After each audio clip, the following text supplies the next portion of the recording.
Have you ever wondered how trust is actually built and why sometimes an interaction can feel entirely genuine in the moment, even when it might actually be quietly strategic? Welcome to the channel. I'm glad you're here. I want to reassure you right away that our conversation today isn't about looking over your shoulder, second-guessing your relationships, or walking through life with a sense of distrust. Instead, it's simply about understanding the rich, sometimes hidden complexity of human behavior. Because when we observe closely, we might start to notice that not all friendliness comes from the exact same place, and the ways people build connection can be surprisingly varied. We're going to gently explore a concept that some people describe as Machiavellianism. In casual conversation, this word can sound heavy or dramatic, but we aren't using it today as a clinical diagnosis or a label for a specific type of person. Rather, it's just a term sometimes used to describe a style of thinking, where strategy, image, and outcomes are subtly prioritized in social interactions. It's a way of moving through the world that values effectiveness and influence, often blending seamlessly into the everyday rhythm of life. This is where intention becomes less visible. Often, the behaviors that look the most accommodating, the most agreeable, and the most supportive are the same ones used by individuals who are highly focused on managing their social environment.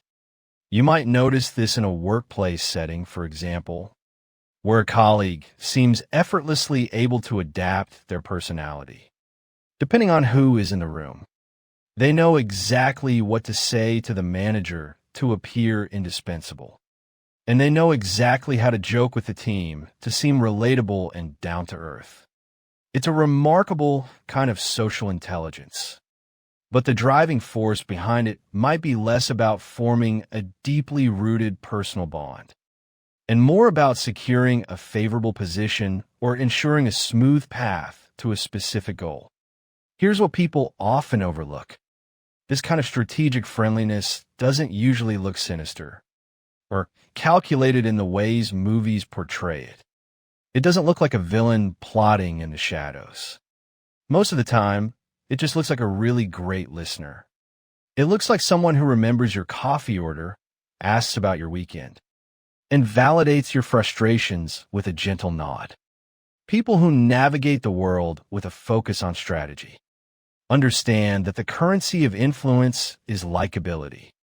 They know that we are naturally inclined to agree with, support, and promote people we feel comfortable around. So, adapting to make others comfortable isn't necessarily a malicious act. For some, it is simply a highly effective tool. It can appear as a kind of emotional mirroring, where they reflect your energy and your values back to you, creating an immediate, comforting sense of rapport. You feel seen, and because you feel seen, you trust. This is the part that's easy to misunderstand. Reconing that someone is using social grace as a tool doesn't mean we need to view them as a threat or categorize them as a manipulator. Human beings are incredibly complex, and it is entirely possible for an interaction to contain both genuine warmth and a quiet, underlying strategy. A person can truly enjoy your company while also being very aware of how your relationship benefits their broader goals. In many social dynamics, especially in networking or competitive environments, certain patterns emerge where everyone is, to some degree, managing their image and calculating their alliances. The distinction lies in how heavily someone relies on this strategy, and whether their ultimate allegiance is to the connection itself, or to the outcome that connection can provide. When we observe friendships or acquaintanceships that seem to lack a certain depth over time, despite being very pleasant on the surface, we might be seeing this dynamic at play. It's a friend who is always there for the fun events or the mutually beneficial collaborations, but somehow softly fades into the background. When an interaction requires vulnerability, sacrifice, or a pause in momentum, they aren't doing this to cause harm. They're simply managing their emotional resources and time in a way that maximizes their own stability and success. When you think about it, modern life frequently rewards this kind of adaptability. We are often taught to network, to build personal brands, and to manage how we are perceived by the world. It is completely natural that for some, this external management simply becomes their default way of engaging with others. This brings us to another subtle layer of how people operate. Sometimes what we perceive as deep empathy is actually cognitive empathy. It's the ability to rationally understand what another person is feeling without necessarily sharing in that emotional weight. Someone operating with a strategic mindset can observe that you are stressed, correctly identify the words that will soothe you, and deliver them perfectly. The outcome for you is the same. You feel comforted. But the internal experience for them was one of problem solving rather than emotional sharing. It's a brilliant mechanism for navigating social spaces effectively, without taking on the exhausting emotional burdens of others.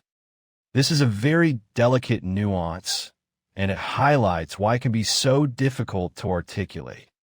Why a relationship feels slightly hollow, even when the other person is doing and saying all the right things. As we reflect on these behavioral patterns, it becomes clear that social intelligence is neutral. It is simply a capacity, much like physical strength or mathematical aptitude. How it is applied makes all the difference. When social intelligence is rooted in sincerity, it builds a foundation of mutual trust, where both people feel safe being their unpolished, authentic selves. When it is rooted heavily in strategy, it builds a very smooth, very functional surface. That looks remarkably similar to trust, but operates more like an invisible contract. Understanding this difference doesn't require us to become cynical or to start heavily policing the people around us. In fact, doing so would only isolate us. Instead, we can choose to view these differences in human behavior with a quiet curiosity. We can accept that the world is made up of people moving through life, with varying degrees of transparency, driven by different internal compasses. Some people prioritize deep, messy, unconditional connection, while others prioritize safety, control, and successful outcomes. Recognizing that these different approaches exist simply allows us to navigate our own lives with a bit more clarity. It helps us understand why certain relationships bring us profound comfort, while others, despite looking perfect on paper, leave us feeling quietly unseen. We don't have to change other people, and we don't have to label them. We just have to develop our own internal awareness, paying attention not just to how people act, but to how consistent those actions are over time, and how those interactions actually make us feel when the surface level charm settles. Trust is a beautiful, fragile thing, and learning to distinguish between a connection that is truly shared and one that is carefully managed is a part of growing into our own emotional wisdom. It allows us to invest our deepest energy into the places where we'll be genuinely reciprocated, while still maintaining grace and cordiality in the spaces where strategy leads the way. It's about deepening our perception without reducing our capacity to trust the good in the world. If this reflection resonated with you, feel free to like, comment, and subscribe. Thanks for being here.